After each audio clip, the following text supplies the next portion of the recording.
प्रतिबोधितां भगवता नारायणेन स्वयं व्यासेन ग्रथितां पुराणमुनिना मध्ये महाभारतम् अद्वैतामृतवर्षिणीं भगवती अष्टादशाध्यायिनीम्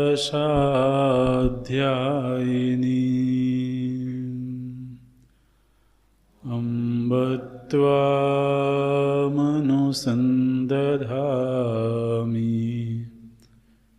भगवद्गीते भवद्वेषिणी।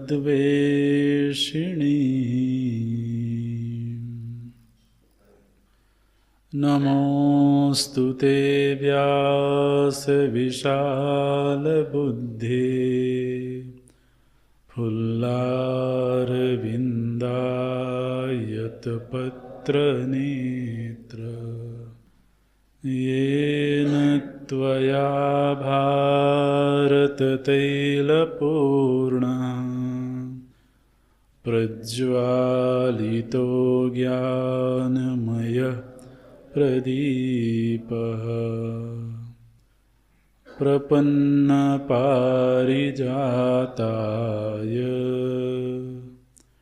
तोत्रवेत्रैकपाणये ज्ञानमुद्राय कृष्णाय गीतामृतदुहे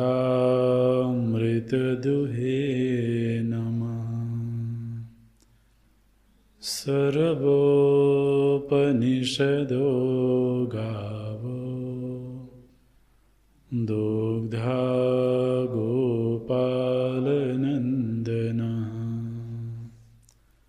पार्थो वत्सः सुधीर्भोक्ता दुग्धं गीतामृतं महत्। वसुदेवसुतं देवं कंसचाणूरमर्दनं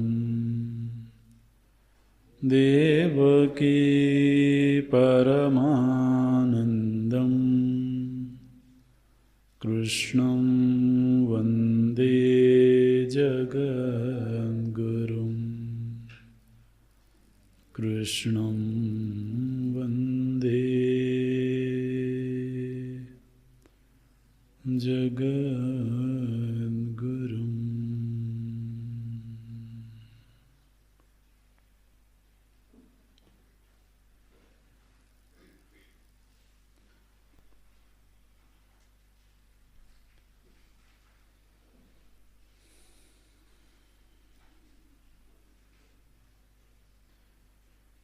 त्रैगुण्यविषया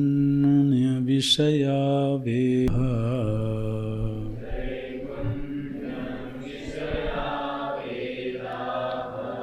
त्रैगुण्यो भवार्जुन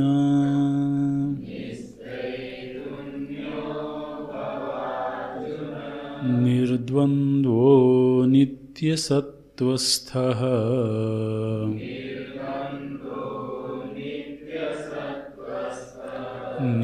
निर्योगक्षेम आत्मवान्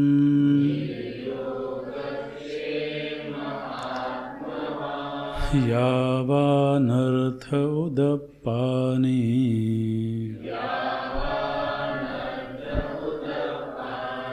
सर्वतः सम्प्लुतोदके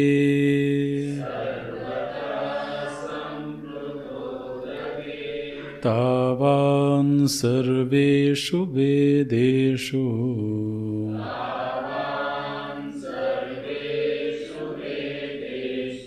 ब्राह्मणस्य विजानतः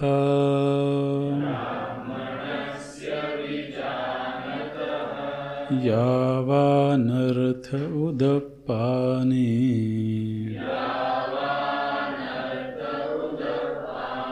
सर्वतः सम्प्लुतोदके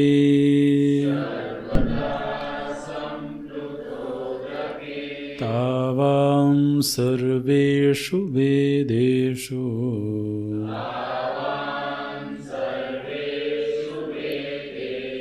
ब्राह्मणस्य विजानतः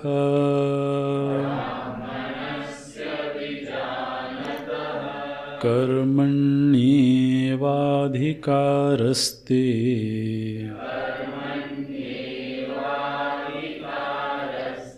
मा फलेषु कदाचन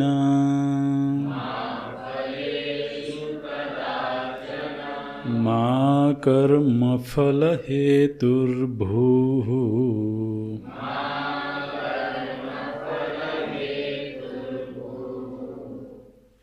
मा कर्मफलहेतुर्भूः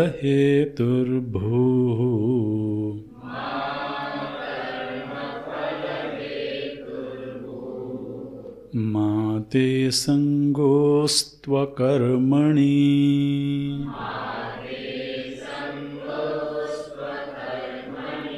कर्मण्येवाधिकारस्ते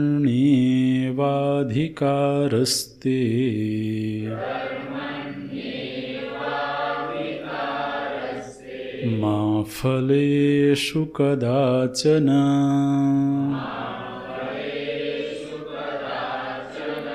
मा कर्मफलहेतुर्भूः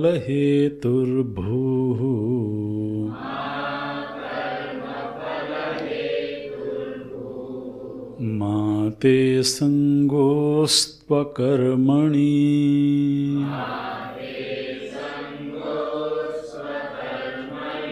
योगस्थः कुरु कर्माणि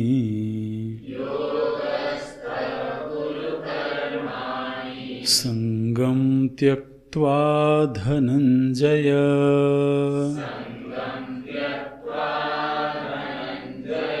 सिद्ध्यसिद्ध्योः समो भूत्वा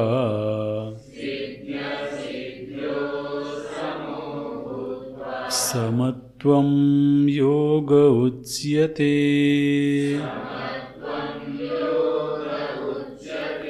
योगस्थः कुरु कर्माणि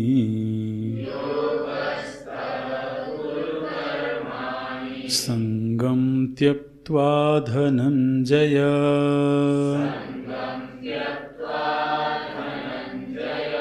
सिद्ध्यसिद्ध्योः समो भूत्वा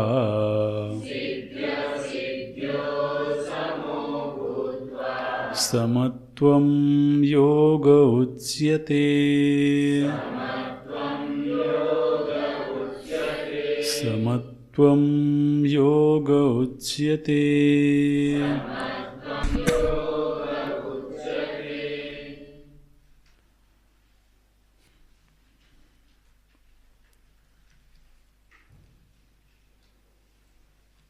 यथा लोके कूपतडागादि अनेकस्मिन् उदपाने परिच्छिन्नोदके यावत् परिमाणः स्नानपानादि अर्थफलं प्रयोजनं स सर्वः अर्थः सर्वतः सम्प्लुतोदके तावान् एव सम्पद्यते तत्र अन्तर्भवति इत्यर्थः। एवं तावान् तावत् परिमाण एव सम्पद्यते सर्वेषु वेदेषु वेदोक्तेषु कर्मसु यः अर्थः यतः यत् कर्मफलं स अर्थः ब्राह्मणस्य सन्न्यासिनः परमार्थतत्त्वं विजानतः यः अर्थः विज्ञानफलं सर्वतः सम्प्लुतोदकस्थानीयं तस्मिन् तावान् एव सम्पद्यते तत्रैव अन्तर्भवति इत्यर्थः। सर्वं तदपि समेति यत्किञ्च प्रजाः साधु कुर्वन्ति यः तद्वेद यत् स वेद इति श्रुतेः सर्वं कर्माखिलम् इति च वक्ष्यति। तस्मात् प्राक् ज्ञाननिष्ठाधिकारप्राप्तेः कर्मणि अधिकृतेन कूपतडागादि अर्थस्थानीयम् अपि कर्म कर्तव्यम्। कर्मणि एव अधिकारः न ज्ञाननिष्ठायां ते तव। तत्र च कर्म कुर्वतः मा फलेषु अधिकारः अस्तु। कर्मफलतृष्णा मा भूत् कदाचन कस्याञ्चित् अपि अवस्थायाम् इत्यर्थः। यदा कर्मफले तृष्णा ते स्यात् तदा कर्मफलप्राप्तेः हेतुः स्याः। एवं मा कर्मफलहेतुः भूः। यदा हि कर्मफलतृष्णा प्रयुक्तः कर्मणि प्रवर्तते तदा कर्मफलस्य एव जन्मनो हेतुः भवेत्। यदि कर्मफलं न इष्यते किं कर्मणा दुःखरूपेण इति मा ते तव संगः अस्तु अकर्मणि। अकरणे प्रीतिः मा भूत्। यदि कर्मफल प्रयुक्तेन न कर्तव्यं कर्म कथं तर्हि कर्तव्यम् इति उच्यते। योगस्थः सन्न कुरु कर्माणि केवलम् ईश्वरार्थं तत्र अपि ईश्वरो मे तुष्यतु इति संगं त्यक्त्वा धनञ्जय। फलतृष्णाशून्येन क्रियमाणे कर्मणि सत्त्वशुद्धिजा ज्ञानप्राप्तिलक्षणा सिद्धिः तद्विपर्ययजा असिद्धिः तयोः सिद्ध्यसिद्ध्योः अपि समः तुल्यो भूत्वा कुरु कर्माणि। कः असौ योगः यत्रस्थः कुरु इति उक्तम्। इदम् एव तत् सिद्ध्यसिद्ध्योः समत्वं योग उच्यते।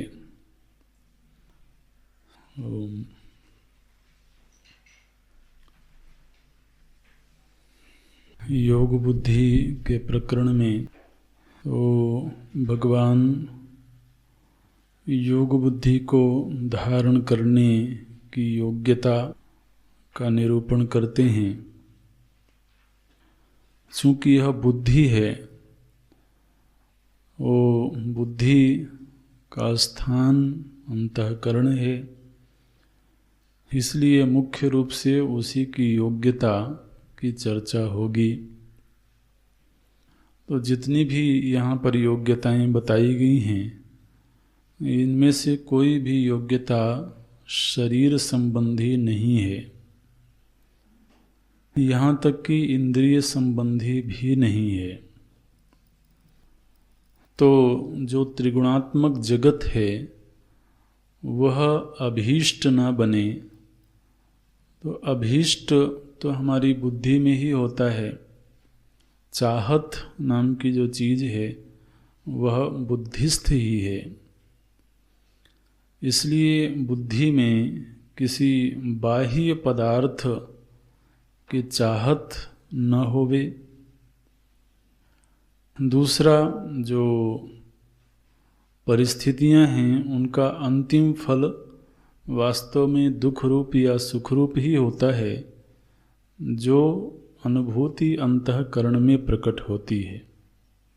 इसलिए सुख दुखे समे कृत्वा,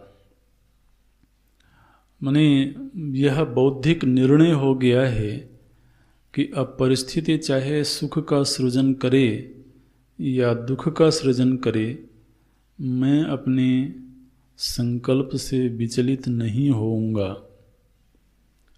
यह जो निर्णय है ये संकल्प के प्रति प्रतिबद्धता को सूचित करता है।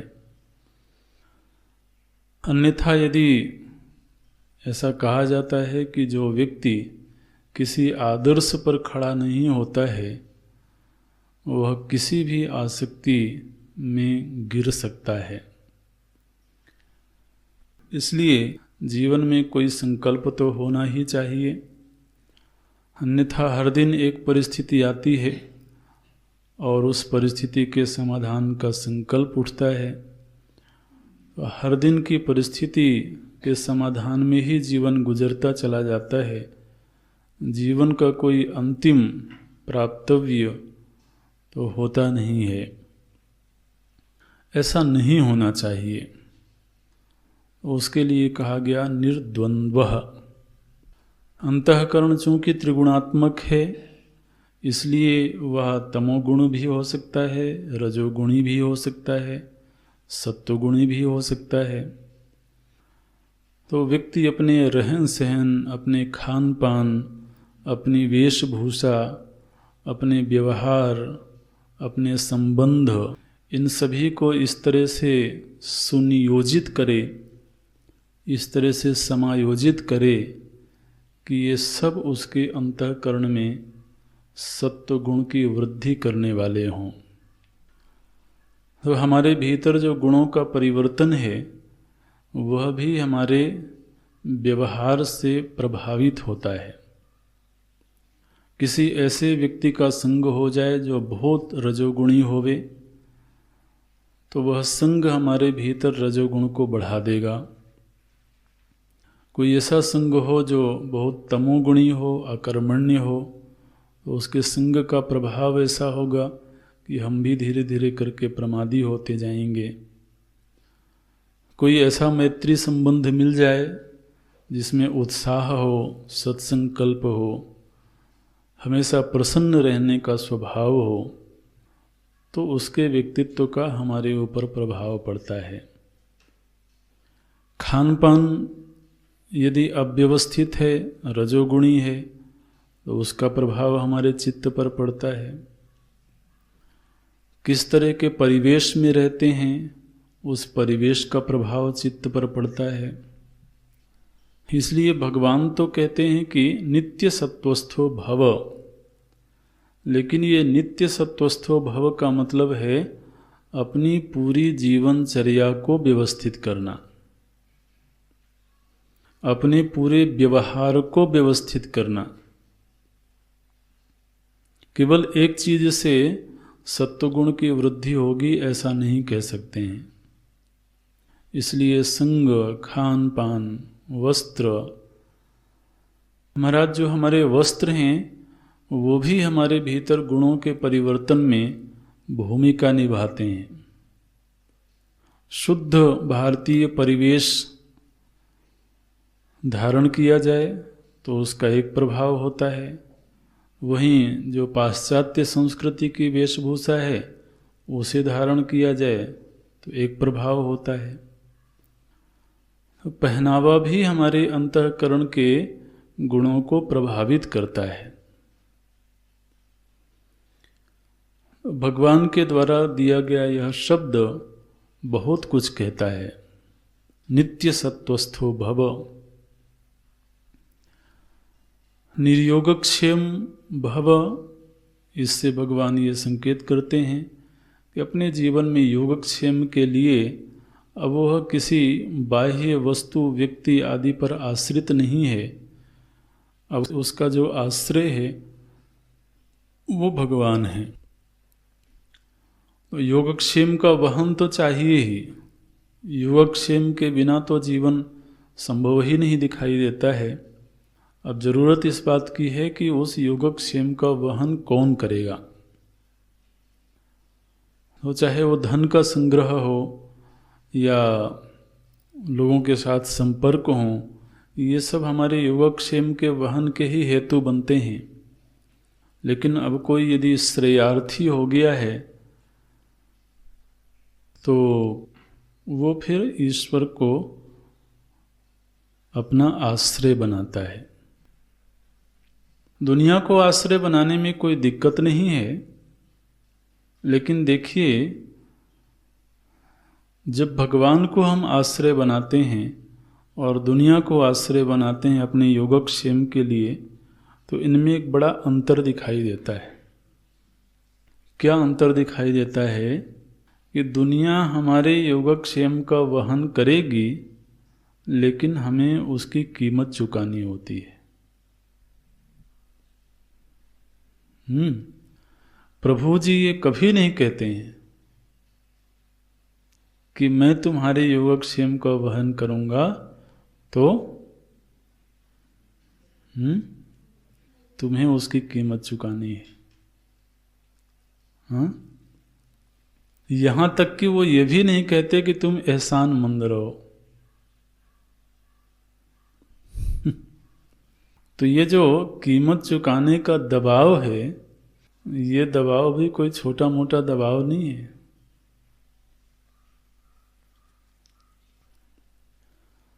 तो ईश्वर परायण माने ईश्वर पर आश्रित हो गया।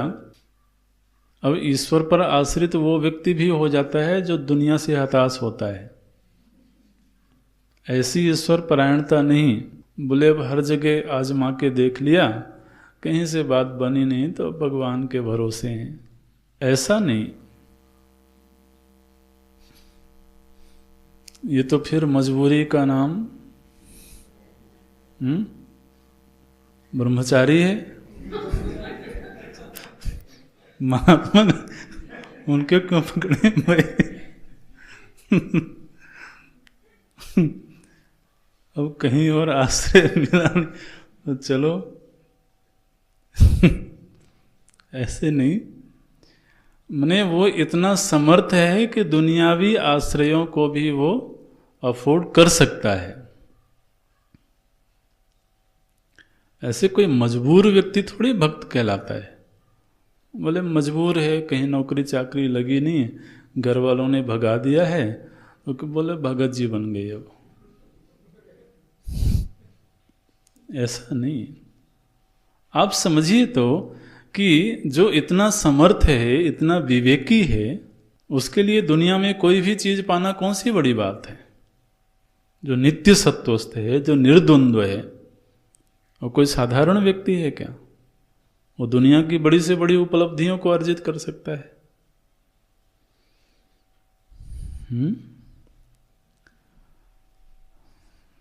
तो ये जो ईश्वर परायणता है, ये कोई ये ना समझ ले कि ये कोई तो असफलता का सूचक है। ये बिल्कुल गलत समझ है।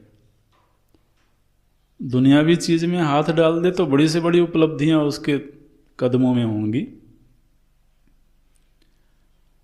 लेकिन उसका निर्णय है कि अभी मुझे श्रेय के मार्ग पर जाना है, और श्रेय के मार्ग पर जाने के लिए मुझे अधिकतम समय तो अपने साधन भजन में व्यतीत करना है।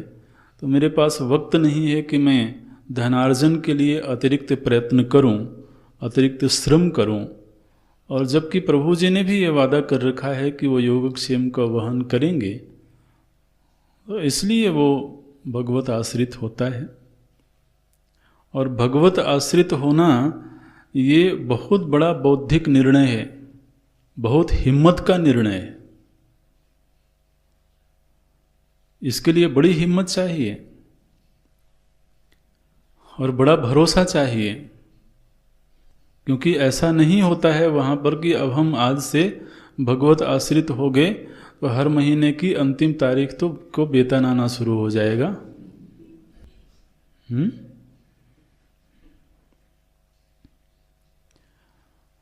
तो निर्योगक्षेम भव ये एक परीक्षित चिंतित निर्णय है। उसने जीवन में इसका अनुभव किया है, परीक्षण किया है कि हाँ ऐसा होता है। तो वो निर्योगक्षेम की स्थिति को प्राप्त करता है। और फिर भगवान बोलते हैं कि आत्मवान भव। तो प्रमादी जीवन नहीं होना चाहिए, वो निरंतर सतत सावधान हो, उसको हमेशा ये बात मालूम हो कि वो क्या कर रहा है, क्यों कर रहा है। ऐसा जो व्यक्ति है, भगवान कहते हैं यही योग बुद्धि को संभाल सकता है। अब एक श्लोक प्रभु जी ने दिया। इस श्लोक की पृष्ठभूमि क्या है? तो कभी कभी ऐसा किसी के मन में प्रश्न आ सकता है कि भगवान, अगर मैं श्रेय का वर्ण करूं, श्रेय के मार्ग पर चलूं,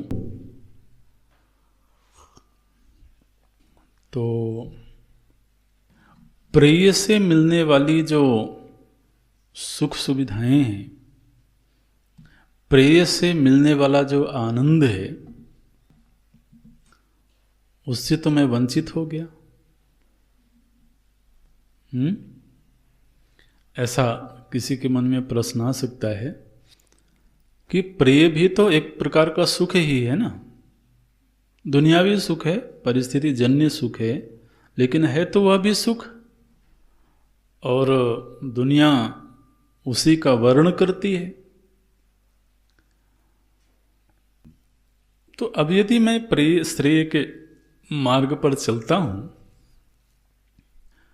तो प्रिय जनित जो सुख है, उस सुख को तो मैंने छोड़ दिया। और कभी ऐसा लगता है कि वो सुख आकर्षित करता है औरों को देख करके।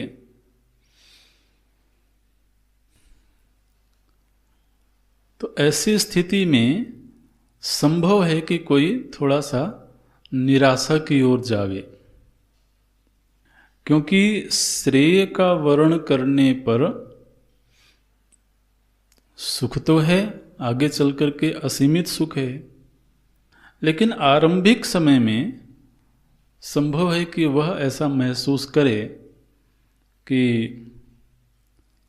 अच्छा भला था, कम से कम प्रिय में ही था। अनित्य सुख ही सही, लेकिन सुख तो था। और श्रेय का वर्ण कर लिया है, कोई मंजिल दिखाई नहीं देती है, तो श्रेय के वर्ण से प्रिय का सुख छूट गया। तो एक सुख को पाने से तो मैं वंचित हो ही गया, ऐसा किसी के मन में भाव आ सकता है। तो श्रेय के वर्ण का मानो कि भगवान पोषण कर रहे हैं। तो जो अगला श्लोक है, ये श्रेय मार्ग के वर्ण का पोषण है, कि जब आप श्रेय मार्ग का वर्ण करते हो, तो उस श्रेय मार्ग के वर्ण में क्या क्या उपलब्धियां हो सकती हैं, और जिन उपलब्धियों के छूट जाने का भय है, उस भय से निवारण कैसे हो सकता है, तो भगवान संकेत करते हैं। हम बोलते हैं अर्जुन, तो पहले दृष्टांत देते हैं, यावान अर्थ उदप्पाने सर्वतः संप्लुतोदके। बोले कि देखो, इसको पहले समझिए। मान लीजिए कि गंगा जी के तट पर कोई व्यक्ति रहता है, तो गर्मी के दिनों में या सर्दी के दिनों में गंगा जी की धारा छोटी हो गई, तो वह गंगा जी के तट पर रहते हुए भी अपने तो स्नान आदि के लिए, जलपान आदि के लिए तो कुआं बनाता है, छोटा सा जलाशय बनाता है। तो उसकी आवश्यकता की पूर्ति उसी कूप से या उसी छोटे से जलाशय से होती है। उसके प्रयोजन की सिद्धि उस जलाशय से होती है। अच्छा, अब क्या हुआ, बरसात का दिन आया। बरसात के दिनों में तो गंगा जी भर गईं, और गंगा जी भरते भरते इतनी भर गईं कि उसने जो जलाशय बनाया हुआ था, जो कुआं बनाया हुआ था, उसमें भी पूरा जल का आप्लावन हो गया। गंगा जी का भराव इतना हुआ कि वो कुआं या जलाशय अब अलग से दिखाई नहीं देता है, वो उसी से एक रूप हो गया, उसी में डूब गया। तो अब उसके सामने अथाह जल राशि है, ठीक है, निर्मल जल है, स्वच्छ जल है, तो अथाह जल राशि उसके पास में उपलब्ध है। तो जिस समय उसके पास अथाह जल राशि उपलब्ध है, उस समय क्या वो ये खोज करेगा कि मेरा कुआं किधर गया?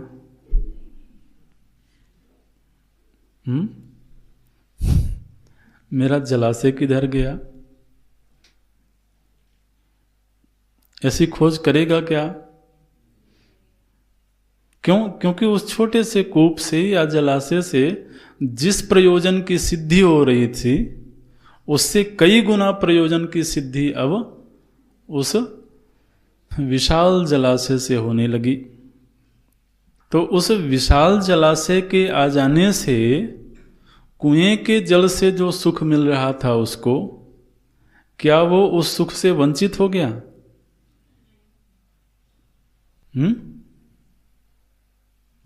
क्या वो कह सकता है कि देखो इतना जल तो आ गया, लेकिन फिर भी मुझे जो छोटे जलाशय में सुख मिल रहा था वो सुख नहीं मिल रहा है? ऐसा कहेगा वो? नहीं कहेगा, क्योंकि अब उसके सुख का बड़ा स्रोत उसके सामने उपलब्ध है, सुख का एक बृहत रूप उसके सामने उपलब्ध है। तो उसके सामने उस कुएं का जो सुख था वो क्या हुआ? बोले उसी में समाहित हो गया या वो फीका पड़ गया। ये दृष्टांत देते हैं। देखिए भगवान क्या बोलते हैं, यावान अर्थ, यावान मने जितना, अर्थ, अर्थ मने प्रयोजन। तो जितने प्रयोजन की सिद्धि उसकी कहाँ हो रही थी? बोले उदपाने, उदपाने का अर्थ है छोटा सा जलाशय, छोटा जल स्रोत। तो उसके जितने प्रयोजन की सिद्धि उस छोटे से जल स्रोत में हो रही थी, अब क्या हुआ? बोले वह जो छोटा सा जल स्रोत था ना, अब वो सर्वतः संप्लुतोदके सति, सर्वत्र जो उदक है, उदक माने जल, सर्वत्र संप्लुत उदके, अब जो जल है वो सर्वत्र समाहित हो गया, उसका आप प्लावन हो गया। हिंदी में शब्द बोलते हैं जलाप्लावन, जल से वह पूरी भूमि आप प्लावित हो गई, माने भर गई। तो अब जब वहाँ जलाप्लावन हो गया, जल से वह भूमि भर गई, तो उसके उदपान से जो प्रयोजन की सिद्धि हो रही थी, अब उससे बड़े प्रयोजन की सिद्धि उस जलाप्लावन से होने लगी। ठीक है ना? ये दृष्टांत तो समझ में आ रहा है। तो अब वो ये नहीं कह सकता है कि देखो मुझको छोटे से जल स्रोत से जो सुख मिल रहा था, मैं तो उस सुख से वंचित हो गया, ऐसा वो नहीं कहेगा, क्योंकि अब तो उसके पास में विशाल जल राशि है। ठीक इसी तरह से दृष्टांत पहली पंक्ति में है, अगली पंक्ति में दार्ष्टान्त देते हैं। तावान सर्वेषु वेदेषु, इसी तरह से समस्त वेद राशियों से उसके जिस प्रयोजन की सिद्धि हो रही थी, सर्वेषु वेदेषु यावान अर्थम, यावान अर्थम का यहाँ पर अध्याहार कर सकते हैं। तो यावान अर्थम मतलब जिस प्रयोजन की सिद्धि उसकी कहाँ से हो रही थी? बोले समस्त वेदों से। कौन से वेदों से? त्रिगुण्य विषया वेदा, ये त्रिगुणात्मक वेद थे, त्रिगुणों को प्रदान करने वाले वेद से थे। उस वेद राशि से उसको जिस प्रयोजन की सिद्धि हो रही थी, क्या हुआ? बोले हाँ, वो सारे के सारे प्रयोजन विलीन हो गए। कहाँ? बोले ब्राह्मणस्य विजानतः, जो ब्रह्मवित् है, ब्राह्मण माने जो ब्रह्म ज्ञानी है, ऐसे ब्रह्म ज्ञानी को प्राप्त जो आनंद है, उस आनंद में समस्त वेदों से प्राप्त होने वाले आनंद समाहित हो गए। कर्मकांडात्मक जो वेद राशि थी, उस वेद राशि से प्राप्त जो प्रयोजन था, उन सारे प्रयोजनों का समाहार हो गया। कहाँ? ब्रह्म ज्ञान जनित आनंद में। तो अब जिसको श्रेय की प्राप्ति हो गई, तो श्रेय की प्राप्ति हो जाने से वह प्रेय जनित सुख से वंचित नहीं हुआ, बल्कि प्रेय जनित सुख उस सुख के सामने फीका पड़ गया। ऐसे। तो माने जो केवल प्रिय के धरातल पर है, तो प्रिय के धरातल पर तो ये बिल्कुल सच्चाई है कि सारे सुख एक व्यक्ति को एक ही जीवन में नहीं मिलते हैं। प्रिय के धरातल पर उसको एक सुख मिला है तो दूसरे सुख से वंचित है, दूसरा मिला है तो तीसरे सुख से वंचित है। किसी को शारीरिक सुख है तो सम्मान का सुख नहीं है, सम्मान का सुख है तो शारीरिक सुख नहीं है, शारीरिक सुख भी है, सम्मान का सुख भी है, लेकिन प्रभुत्व का सुख नहीं है। अब प्रिय के जगत में तो सुख के बहुत सारे रूप हैं ना।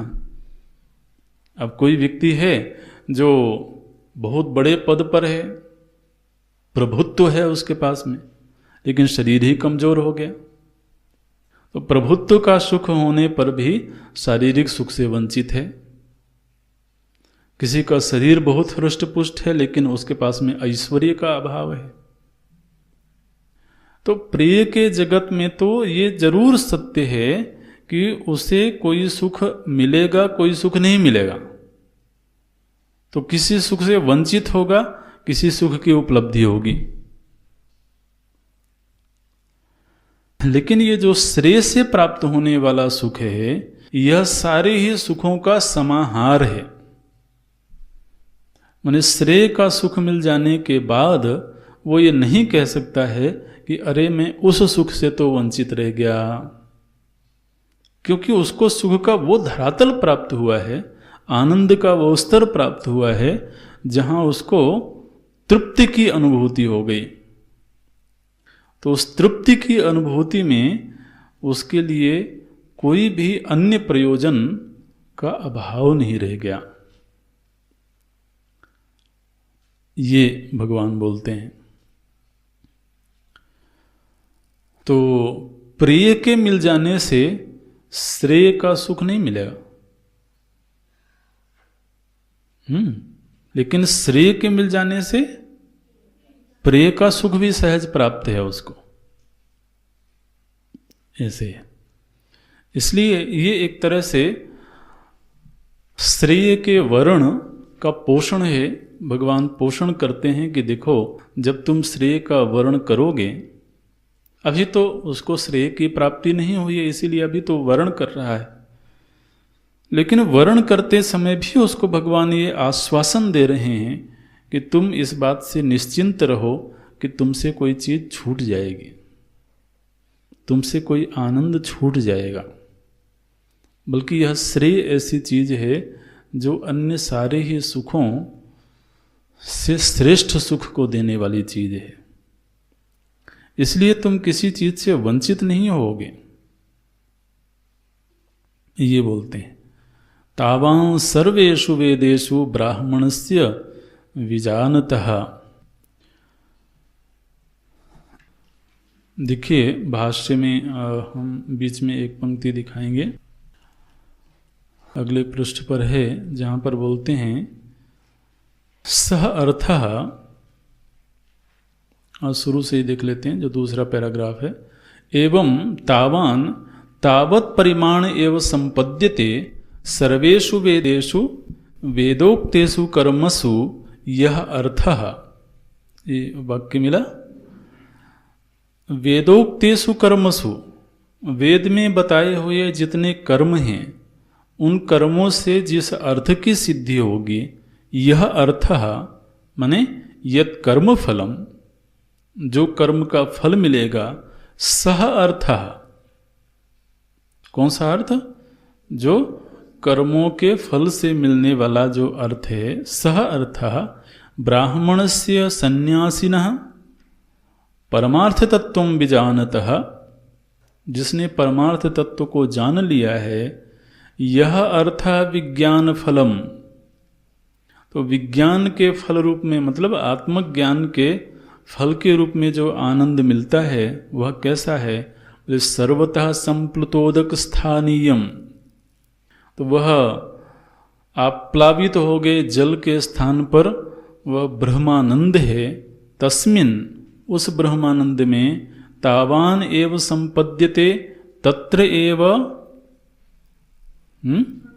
अंतर्भवति, ये शब्द बड़े महत्व का है। अंतर्भवति, समस्त वेदों के द्वारा बताए हुए कर्मों से जो जो कुछ भी फल मिल सकता है, वो सारे के सारे फल इस ब्रह्मानंद के सुख में अंतर्भूत हो जाते हैं। अंतर्भवति इत्यर्थः। तो एक तरीके से भगवान उसके वर्ण के प्रति उत्साह वर्धन करते हैं कि तुमने यदि श्रेय का वर्ण किया है तो कभी भी तुम्हारे मन में यह भाव नहीं आना चाहिए कि तुम किसी चीज़ से वंचित रह जाओगे। वो भय से मुक्त होकर के और इस श्रेय के मार्ग पर चलना चाहिए। अच्छा, अब तो योग बुद्धि का निरूपण आरंभ करते हैं। 39वें श्लोक में प्रस्तावना की गई थी कि अब हम योग बुद्धि के विषय में बताएंगे, और फिर तो योग बुद्धि की महिमा का गायन किया गया। योग बुद्धि को धारण करने की योग्यता का निरूपण किया गया 45वें श्लोक में। 46वें श्लोक में उसका पोषण किया गया, और अब 47वां और 48वां ये 2 श्लोक योग बुद्धि का निरूपण है। योग बुद्धि किसको बोलते हैं, तो भगवान उसका निरूपण करते हैं। आप श्लोक देखिए। ये श्लोक तो वैसे प्रसिद्ध है, लेकिन अर्थ का बेहतर ज्ञान होना चाहिए। इस श्लोक की प्रथम पंक्ति में भगवान एक सत्य की ओर तो संकेत करते हैं। प्रथम पंक्ति में वास्तव में कोई उपदेश नहीं है, कोई आदेश नहीं है। एक जो सार्वभौम सत्य है, उस सत्य की ओर केवल संकेत करते हैं कि दुनिया में ये हकीकत है। तो बोलते हैं अर्जुन, ते कर्मणि एव अधिकारः। अन्वय ठीक ठीक करना। ते कर्मणि एव अधिकारः। कर्मण्येवाधिकारस्ते, इसमें विच्छेद करेंगे तो 4 पद बनेंगे। ते कर्मणि एव अधिकारः। ते मने तब, तुम्हारा, कर्मणि मने कर्म में, एव मने ही, अधिकारः मने अधिकार है। हे अर्जुन, तुम्हारा कर्म में ही अधिकार है। ये पहला वाक्य बना, ठीक है। ते कर्मणि एव अधिकारः। इसमें एक वाक्य और बनेगा। ये जो एव शब्द है, ये जब कर्मणि के साथ जुड़ेगा तो जो वाक्य अभी हमने बताया, ते कर्मणि एव अधिकारः, वहां पर एव किससे जुड़ रहा है? कर्मणि से। लेकिन यही एव शब्द जब ते के साथ जुड़ेगा तो फिर वाक्य बदल जाएगा। तब वाक्य बनेगा ते एव कर्मणि अधिकारः। ये दोनों वाक्य अलग अलग हैं। पहला वाक्य क्या कह रहा है कि तुम्हारा कर्म में ही अधिकार है, ठीक। दूसरा वाक्य क्या कह रहा है? कर्म में तुम्हारा ही अधिकार है। वाक्य भेद समझ में आया? तुम्हारा कर्म में ही अधिकार है।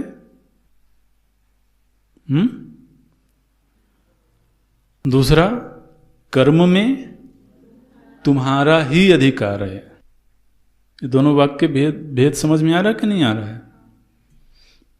नहीं आ रहा है तो नहीं आ रहा है, हम क्या करें। इतने कठिन वाक्य तो नहीं है। नहीं नहीं, कुछ लोग बोलते नहीं है लेकिन चेहरा बोलता है।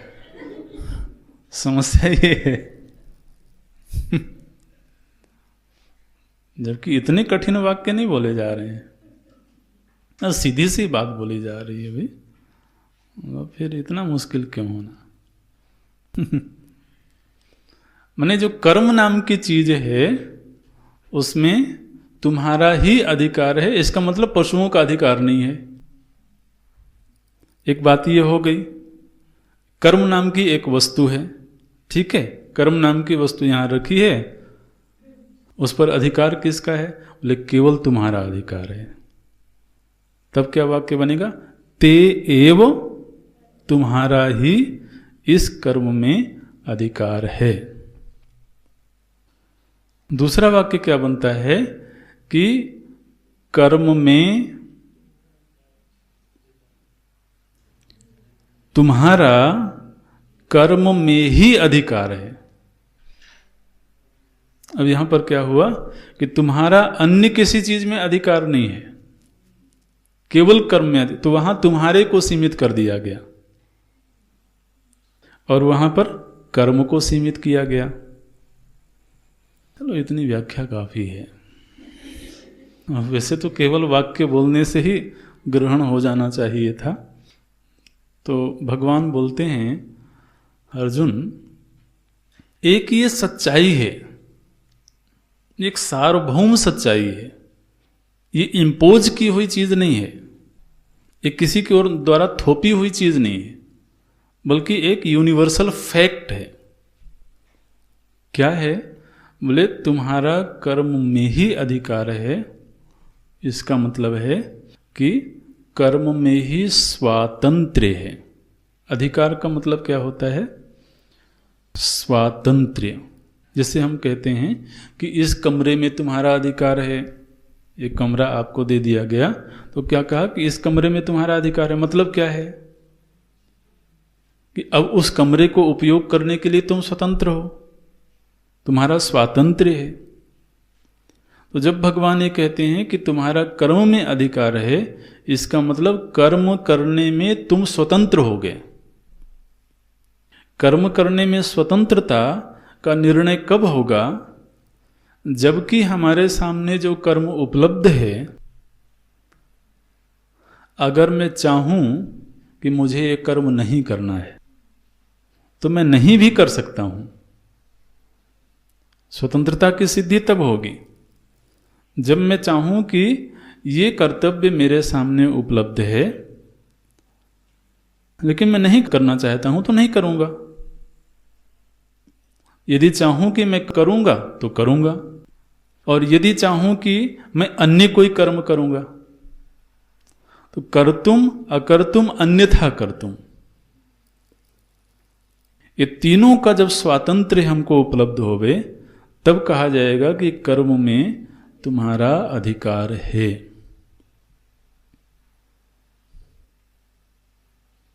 लेकिन अगला वाक्य भगवान बोलते हैं, मा फलेषु ते अधिकारा। ये ते अधिकारा शब्द उसके साथ भी जाकर के जुड़ेगा। मां माने नहीं, ते अधिकारा, तुम्हारा अधिकार नहीं है। कहां? फलेषु, फलों में। तुम्हारा फलों में अधिकार नहीं है। बोले महाराज कितने दिन तक? भगवान बोलते हैं कदाचन, कभी भी। तुम्हारा फल में अधिकार नहीं है माने क्या?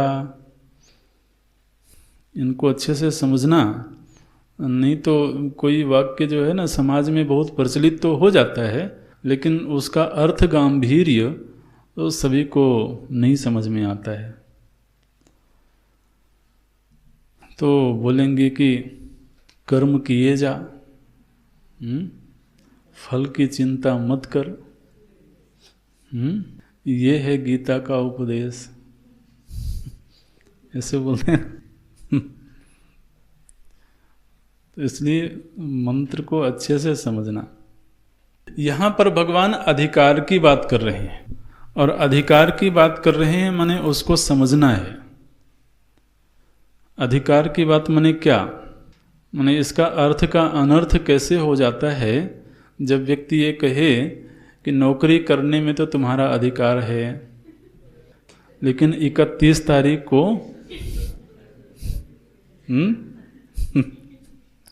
जो वेतन आएगा वो हमारे घर पहुंचा देना। क्यों? ये तुम्हारा अधिकार नहीं है उसमें। तो घर नहीं, आश्रम पहुंचा देना। और क्या? वो बात नहीं कही जा रही है। बात ये कही जा रही है कि कर्म एक बार यदि संपादित हो गया तो उसका फल प्रकृति के द्वारा जो निर्धारित है वो फल अवश्य में वो लेना होगा, उसके परिवर्तन में हमारा अधिकार नहीं है। जिस समय कर्म कर रहे हैं उस समय कर्म में हम बदलाव कर सकते हैं, माने ये कर सकते हैं, ये नहीं कर सकते हैं, अन्यथा कर सकते हैं, वहां तक तो हमारी फ्रीडम है। लेकिन एक बार कर्म संपादित हो गया, फल तो तभी बनेगा जब कर्म हो जाएगा ना। तो एक बार कर्म संपन्न हो जाने के बाद कोई अगर ये कहता हो कि नहीं, इस कर्म का प्रकृति ने जो फल निर्धारित किया है वो फल मैं नहीं लूंगा,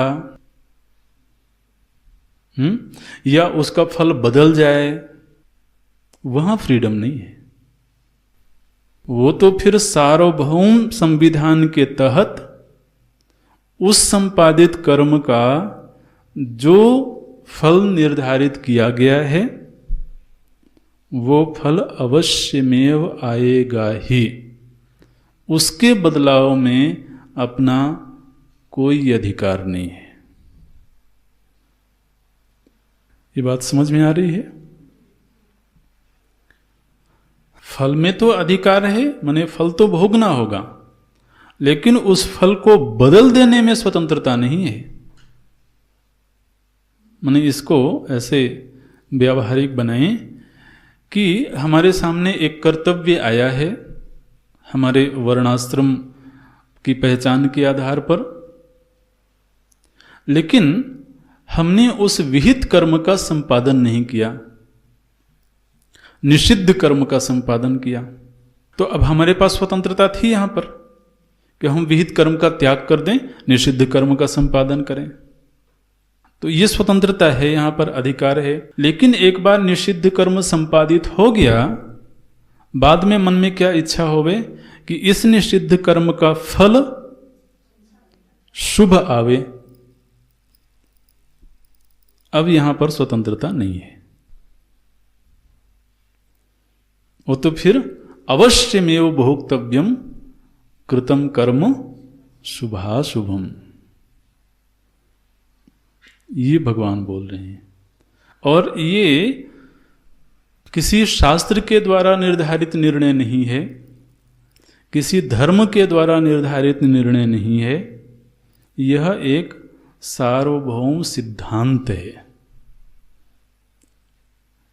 ठीक वैसे ही जैसे कि एक निश्चित ऊंचाई से कोई वस्तु यदि छोड़ दी जाए तो वो धरती पर ही गिरेगी, तो धरती पर ही गिरेगी, ये नियम किसी शास्त्र ने नहीं बनाया है। ये नियम तो एक भौतिक सत्य है, एक भौतिक यथार्थ है। ठीक इसी तरह से भगवान इस प्रथम पंक्ति में एक सत्य की ओर हमारा ध्यान दिलाना चाहते हैं कि अर्जुन, ये इस धरातल की सच्चाई है, और चूंकि ये सच्चाई है इसलिए देखिए इस कर्म के स्वतंत्रता का कितना लाभ है। क्या लाभ है कि अगर हमने कोई अच्छा कर्म किया तो उस अच्छा कर्म का प्रकृति के द्वारा निर्धारित फल है पुण्य, ठीक है ना। तो हमको पुण्य की प्राप्ति हो जाएगी और हम वैसा करने के लिए स्वतंत्र हैं। और यदि हमने निषिद्ध कर्म किया तो वहां पर भी हमारी स्वतंत्रता है, लेकिन निषिद्ध कर्म का फल पाप है तो वो फल भी उस कर्म के द्वारा निर्धारित है, नियत है। अब जैसे वृक्ष है, वो पथिकों को छाया देता है, तो वृक्ष पथिकों को छाया देता है, ऐसा करने में वृक्ष कोई पुण्य नहीं कर रहा है।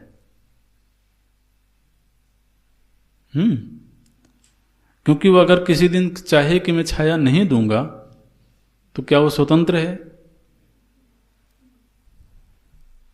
स्वतंत्र नहीं है। अगर तो मनुष्य प्रकृति के अधीन होता और ये निर्धारण होता कि प्रत्येक मनुष्य को तो सेवा कार्य करना चाहिए, सेवा कार्य एक शुभ कार्य है, मनुष्य को करना चाहिए, ये शास्त्र ने कहा। लेकिन अगर यह कार्य प्रकृति के द्वारा निबद्ध होता तो कोई व्यक्ति यदि ये चाहता भी कि मैं शुभ कार्य नहीं करूं, सेवा कार्य नहीं करूं, तब भी उसको वो करना पड़ता। लेकिन ये बंधन नहीं डाला गया, तो इसलिए उसको फ्रीडम दी गई। सिंह है वो मांसाहार करता है, तो अब मांसाहार करने का, किसी पशु को मारने का उसको कोई पाप नहीं लगता है। क्योंकि अगर वो चाहे कि अरे ऐसा कार्य करने से तो मुझे पाप लगेगा, तो इसलिए अगले दिन से वो मांसाहार करना बंद कर दे। ये स्वातंत्र्य उसके पास नहीं है, क्योंकि वह प्रकृति के द्वारा निबद्ध है। लेकिन भगवान बोलते हैं, अर्जुन तुम प्रकृति के द्वारा इतनी स्वतंत्रता का लाभ ले रहे हो, ये स्वातंत्र्य तुम्हारे पास उपलब्ध है कि तुम कर्म को किसी भी प्रकार से कर सकते हो। लेकिन कर्म संपादित हो जाने के बाद जो फल है उसका कर्म के साथ एक नियत संबंध है, वहां पर फिर कोई स्वातंत्र्य नहीं है। तो कोई व्यक्ति बड़े ऊंचे वृक्ष पर चढ़ जाए और वहां से छलांग लगाए, और मन में क्या ख्याल हो कि मैं छलांग लगाऊंगा लेकिन ऊपर जाऊंगा, तो वो स्वातंत्र्य नहीं है उसके पास में। क्यों? क्योंकि प्रकृति की एक व्यवस्था है, तो वहां से छलांग लगाने पर वो नीचे ही आएगा, ऊपर नहीं जाएगा। ऊपर जाएगा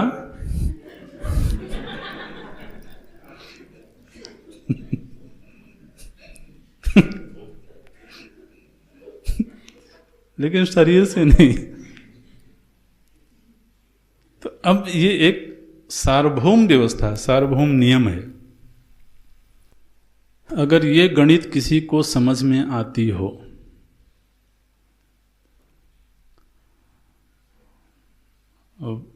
गीत गाना बहुत आसान है, श्लोक को कहीं कोट करना, दीवार में लिख देना, ये बहुत आसान बात है। लेकिन इसके माध्यम से जो एक सार्वभौम सत्य की ओर प्रभु जी ने संकेत किया है, उधर दृष्टि जानी चाहिए। हमारी क्या इच्छा रहती है, क्या मनसा रहती है कि मैं कर्म तो कैसा भी करूंगा, लेकिन फल मुझे वही मिलना चाहिए जो मैं चाहता हूं। एकदम सार्वभौम व्यवस्था की गलत हो गया ये, क्योंकि फल का संबंध तो कर्म के साथ में है और कर्म के धरातल पर हमारे पास में फ्रीडम है।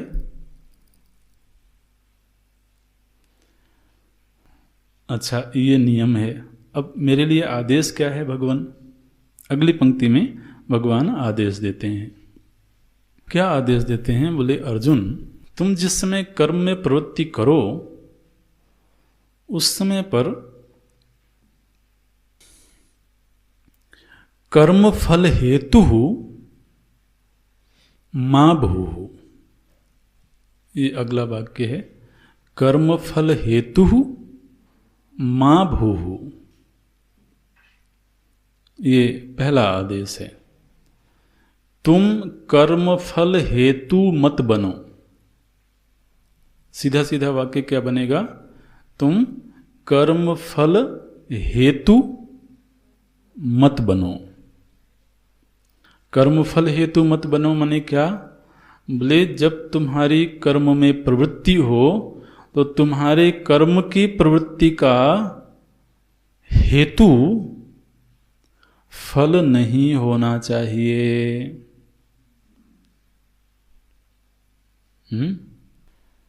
तुम्हारे कर्म की प्रवृत्ति का हेतु माने कोई ना कोई प्रवर्तक तो होगा ना, प्रवृत्ति का कोई नियामक तो बनेगा।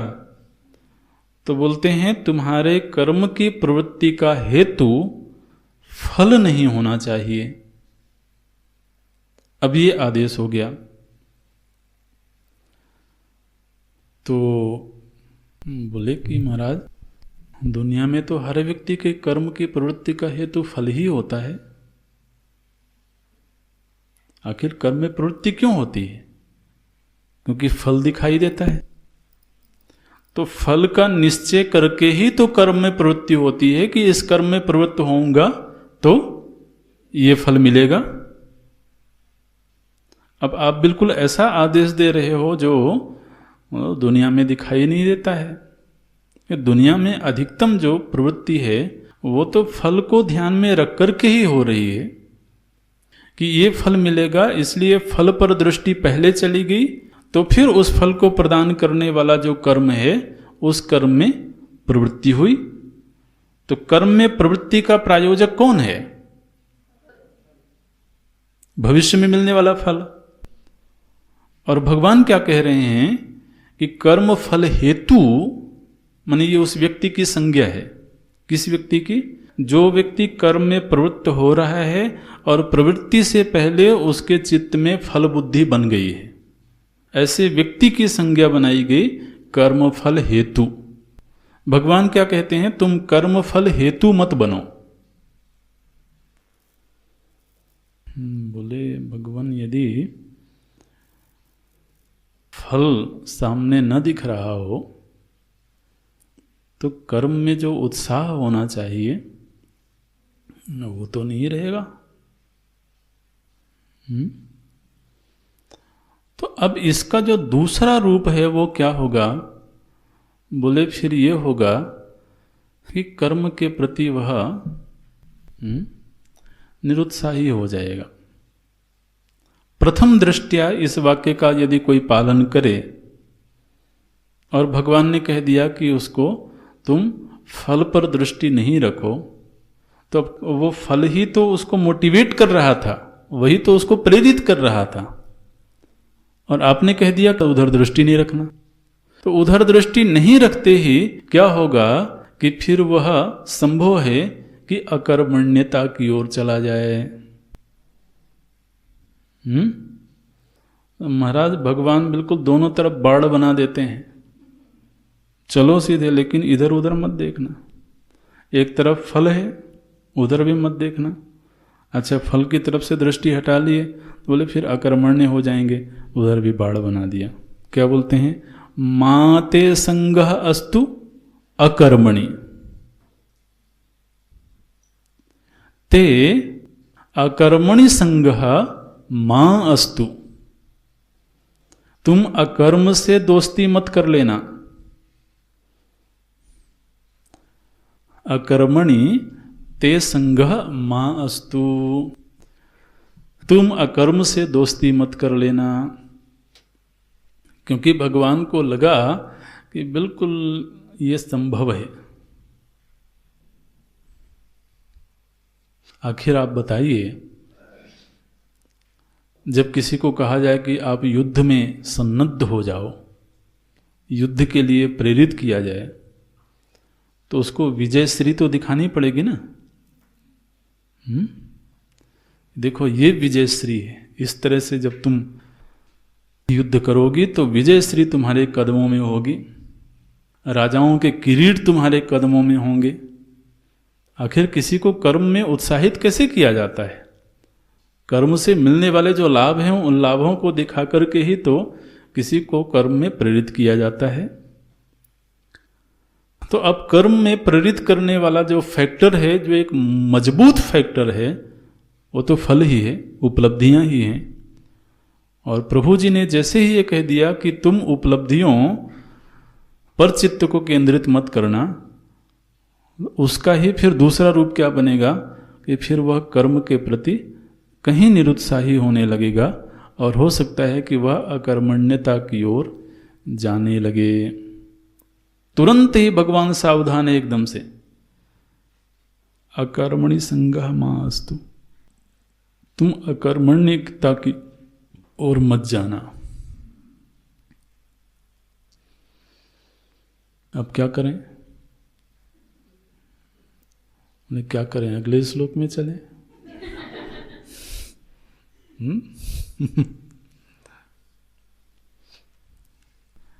भाई आपने जब ये कह दिया कि फल पर दृष्टि नहीं रखें और अकर्मण्यता की ओर भी न जाएं, तो फिर कर्म का प्रायोजक कौन होगा? इसका उत्तर देते हैं अगले श्लोक में, योगस्थः कुरु कर्माणि। तो जब तक इन दोनों श्लोकों को एक साथ नहीं पढ़ा जाएगा तब तक ये 47वां श्लोक अधूरा है। इसलिए जो लोग केवल एक श्लोक को कोट करते हैं वो वास्तव में कुछ नहीं जानते, क्योंकि इस श्लोक की पूर्ति नहीं हो सकती है जब तक अगले श्लोक को इसके साथ में जोड़ के न देखा जाए। इस श्लोक की प्रथम पंक्ति में एक सार्वभौम सत्य की ओर भगवान ने संकेत किया, दूसरी पंक्ति में उसके लिए शर्तें बता दी गई कि तुम कर्म फल के द्वारा प्रेरित मत होना और अकर्मण्य भी मत हो जाना। तो अब वो तो एक तरह से हेल्पलेस हो गया ना। तो अब कर्म में प्रेरक के लिए कोई तो सहारा चाहिए। तो इसलिए जब तक अगले श्लोक को न पढ़ा जाए तब तक अभी इसमें अधूरापना है, भगवान की बात पूरी नहीं हुई है। भगवान की बात कहां जाकर के पूरी होती है? जब भगवान कहते हैं योगस्थः कुरु कर्माणि। अब ये जो योग है ये कर्म का प्रेरक बन गया। कर्माणि कुरु, तुम कर्मों का संपादन करो, लेकिन योगस्थः, योग में स्थित होकर के, योगस्थः कर्माणि कुरु। और पूर्व में जिस वाक्य का निषेध किया गया था उसी को आगे फिर से बोल देते हैं। भगवान ने जो कहा था मां कर्म फल हेतुर्भूः, इसी वाक्य का शब्दांतर है संगम त्यक्त्वा। संगम त्यक्त्वा माने फल संगम त्यक्त्वा। संगम त्यक्त्वा धनंजय, क्योंकि फल जो होता है वह या तो सिद्धि रूप होगा या असिद्धि रूप होगा, और एक बार फल से दृष्टि हट गई तो अब फल चाहे सिद्धि रूप हो या असिद्धि रूप हो, दोनों में ही फिर चित्त की समता हो जाएगी। इसलिए सिद्ध सिद्ध्यो समो भूत्वा समत्वम योग उच्यते। अच्छा, इस प्रकरण को थोड़ा सा समझें। बात यह है कि भगवान ऐसा कभी नहीं कहेंगे कि किसी व्यक्ति को कर्म में प्रवृत्ति नहीं करनी चाहिए, जबकि वो अर्जुन को स्वयं बार बार उत्साहित करते हैं। तो भगवान ये चाहते हैं कि जब तक जीव बुद्धि है तब तक तो कर्म करे और निष्ठावान होकर के कर्म करे, लेकिन उस कर्म में प्रवृत्ति का प्रेरक कौन होवे। देखिए, दुनिया में भी समाज में भी हम जाते हैं, देखते हैं, तो प्रायः ऐसा दिखाई देता है।